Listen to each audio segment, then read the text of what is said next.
How are you doing today? All is well. All Uh, is well. Thank you for having me this afternoon on your podcast. no problem. So you graduated in 1992, correct? Correct. When Yes. the University of Lynchburg was called Lynchburg College. So how different do you think it was back then? Have you visited recently?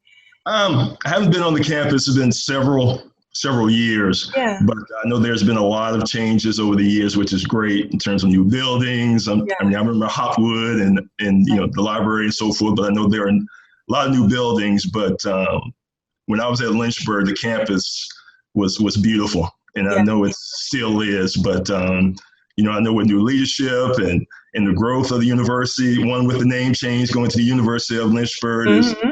tells me that great things are happening there. Just with the whole university scope. So I'm sure there's some major changes, but Yeah, LC and U of L is still the same to me. for So sure, for sure. So now you're originally from Charlottesville, Virginia, as you just told me. How yes. different was Lynchburg from your hometown, if at all? Um, Not too much difference. Like Charlottesville was a university town. You had the University of Virginia Yeah, there. So going to Lynchburg, I still had that home type feel. nice. With Lynchburg College there and Liberty University, which right across the road Yeah, in Lynchburg, Virginia. So it was the right fit for me during that time in 1988 to nice. 1992 while I was there. So I fit right in, and it felt like home, even though it was probably about an hour away from home. That's wonderful. So it all worked out. Awesome. So now how did you manage your time, being a two-sport student athlete as well as being an amazing scholar? How did you manage your time? As a student athlete, my mantra was no books, no ball. So Mm, my life was pretty much when I came on campus in the fall, it was baseball for fall. And then in the library, sleep, mm, classes, practice, library. So my second home was the library. wow. And because my priority, as I alluded to earlier, was getting a great education and Yeah. graduating in 4 years. So when we talk about student athlete, I took that serious. One, to get my education, and then, like I said, a privilege to be able to play basketball and baseball was secondary, but I had that opportunity to do so. So now your basketball career will forever be in the history of Lynchburg because you are one of the top 10 scorers. How does that make you feel, knowing that all that hard work and dedication has actually came to fruition? Um, it's a great feeling, but as I always say, basketball is a team sport. Hmm. So the fellas I grinded with those 4 years helped me to get those points, passing the ball to me in the paint, whether it was, Brian Coleman, Roy, Deuce Roberson, Kevin Moore, Ryan O'Rourke, Jim Nolan, those guys, helped me to get to that level in terms of, getting those points during that time. And like I say, you put in the work and you get results.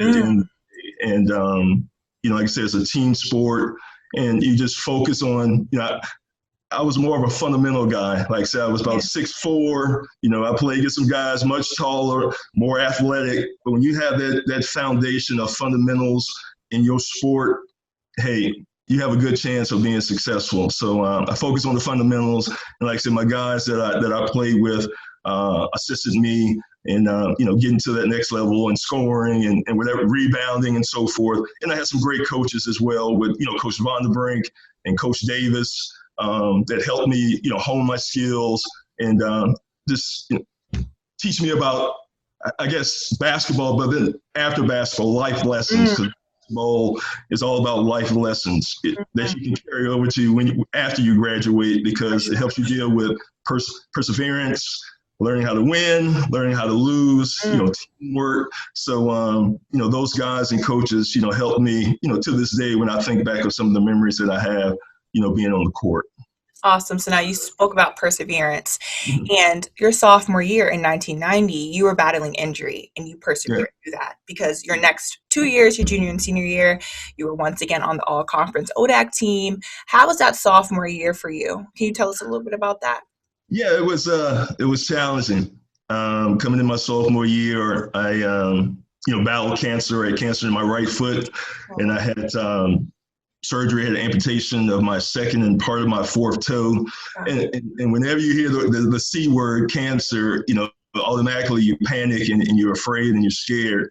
But I had some good doctors back in Charlottesville, Virginia. They did the surgery and they told me, hey, you're going to be fine. You still have an opportunity to play sports again. So, as they say, it's pretty much, it was a setback for a comeback.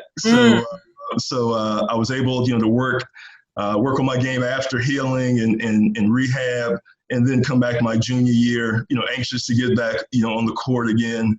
And it was just, like I said, alluded to, that perseverance, being able to, you may be down for a minute, but you got to keep going. Life doesn't stop. And just thankful it wasn't worse. Could have been a leg, could have been, out of here.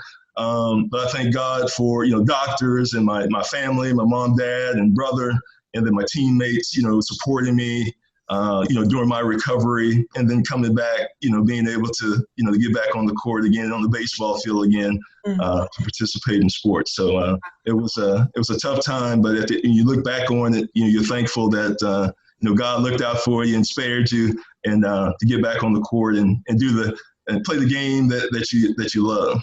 Yes, play the game that you love and play it so well. You are truly blessed. And you did amazing those last 2 years. So amazing that in 2007 you were inducted into the Hall of Fame. Now take us back to that moment. How was that for you? I mean, it was an honor because you think about all the past, great players, men and women that have come through the college, now university, and the work that they did, and were recognized for the hard work, in their respective sports, and just be recognized to be a part of that class, was a tremendous honor.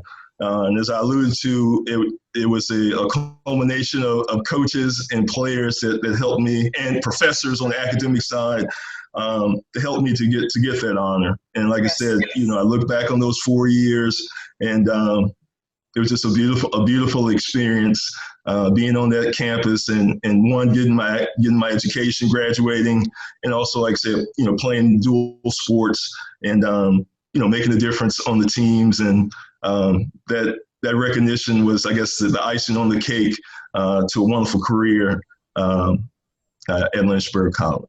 Well, thank you so much, Daryle, for sitting and talking to me. It was truly a pleasure.